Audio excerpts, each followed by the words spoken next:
नमस्कार, मैं हूं राजमोहन तिवारी और आप देख रहे हैं लाइव बिहार। तो विधानसभा चुनाव की समाप्ति के साथ ही अब हर एक बिहारी की नज़रें पंचायत चुनाव पर टिकी हुई हैं।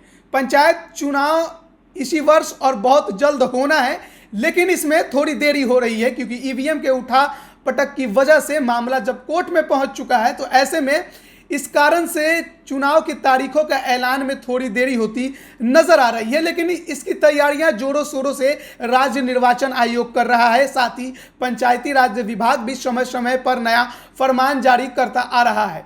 एक तो पहले से फरमान जारी है कि बिहार में इस बार पंचायत चुनाव ईवीएम से होंगे। हालांकि ये मामला अभी फिलहाल कोर्ट में है, इस पर अभी कोई स्पष्टीकरण आना बाकी है। मामला जब सुलझेगा तो कंफर्म होगा कि ईवीएम से ही होंगे या फिर बैलेट पेपर से। लेकिन एक और नई इसमें बात जोड़ी जा रही थी कि शायद इस बार पंचायत चुनाव दलीय आधार पर कराया जाए, यानी कि पार्टी के चुनाव चिन्हों पर इस बार चुनाव हो सकते हैं। लेकिन राज्य निर्वाचन आयोग ने इससे संबंधित एक गाइडलाइन जारी कर दी है और साफ तौर पर स्पष्ट कर दिया है कि इस बार का पंचायत चुनाव दलीय आधार पर नहीं हो रहा है। ऐसे में अगर कोई उम्मीदवार पंचायत चुनाव के दौरान अपना प्रचार किसी पार्टी के नाम या उसके झंडे का इस्तेमाल करके करेंगे तो उनके खिलाफ कार्रवाई की जा सकती है। जी हाँ, आदर्श आचार संहिता से संबंधित यह गाइडलाइन राज्य निर्वाचन आयोग ने जारी की है और इसमें तमाम जानकारियां दी गई है। राज्य निर्वाचन आयोग के सचिव योगेंद्र राम ने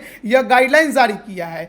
आयोग के मुताबिक आदर्श आचार संहिता जिला निर्वाचन पदाधिकारी, पंचायत सह जिला अधिकारी द्वारा संबंधित जिला में चुनाव की सूचना प्रकाशित करने के साथ ही प्रभावी होगी, जो चुनाव खत्म होने तक जिले में प्रभावी रहेगी। आयोग ने स्पष्ट तौर पर कहा है कि दलीय आधार पर चुनाव नहीं होने के कारण किसी पार्टी के नाम और उसके झंडे का इस्तेमाल करना भी संभव नहीं होगा। पार्टी के झंडे और नाम के इस्तेमाल पर रोक को लेकर गाइडलाइन जारी होना भारतीय जनता पार्टी और राष्ट्रीय जनता दल के लिए झटका है। इन दलों ने पंचायत चुनाव में अपने द्वारा समर्थित उम्मीदवारों को जीत दिलाने की रणनीति बनाई है। बीजेपी ने बाकायदा पंचायती राज प्रकोष्ठ की बैठक बुलाकर इसका ब्लूप्रिंट भी तैयार किया था। उधर आरजेडी ने भी अल्पसंख्यक तबके से आने वाले पंचायत प्रतिनिधियों की जीत सुनिश्चित करने के लिए रणनीति बनाई।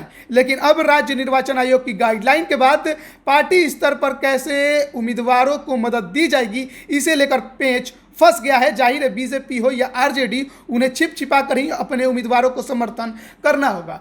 तो बिहार में अपने जमीन में पांव और ज़्यादा बेहतर से जमाने के लिए अब पंचायत स्तर से अपने पार्टी को और संगठन को मजबूत करने के लिए आरजेडी और बीजेपी भिड़े हुए थे।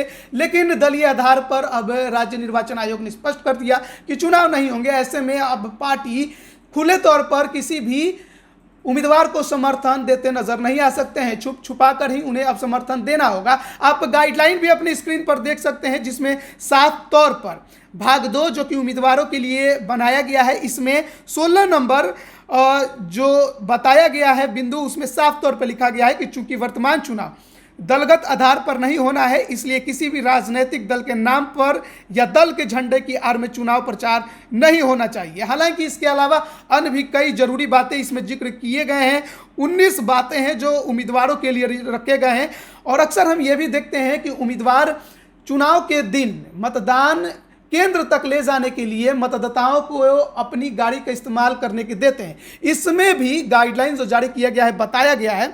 आप 8 नंबर में देखेंगे, उसका जो 6ठा नंबर है उसमें लिखा हुआ है कि मतदाताओं को मतदान केंद्र तक लाने या ले जाने के लिए वाहनों का उपयोग करना, यानी कि ये जो जानकारी है वाहनों का उपयोग करना, खासकर उम्मीदवारों के वाहन का उपयोग, ये अपराध की श्रेणी में आता है। उम्मीदवार अपनी गाड़ी का इस्तेमाल किसी मतदाता को मतदान केंद्र तक ले जाने के लिए नहीं कर सकते हैं। ऐसे में अगर उनके खिलाफ कोई कंप्लेंट आती है तो उनके खिलाफ कार्रवाई भी की जा सकती है। ऐसे तमाम जानकारियां इस पूरे लेटर में दी गई है जो राज्य निर्वाचन आयोग ने जो गाइडलाइन जारी की है। ये गाइडलाइन आप राज्य निर्वाचन की वेबसाइट पर जाकर इंस्ट्रक्शन एंड लेटर के कॉलम में जाकर आप इसे डाउनलोड कर सकते हैं। अगर आप पंचायत प्रतिनिधि इस बार बनने वाले हैं, चुनाव लड़ने वाले हैं, तो आप इस गाइडलाइन को जरूर पढ़ें, ये आपके काम आ सकता है। और साफ तौर पर सबसे जरूरी बात कि आप इस बार पार्टी के झंडे का इस्तेमाल, किसी भी पार्टी के झंडे का इस्तेमाल या पार्टी के नाम का इस्तेमाल इस चुनाव में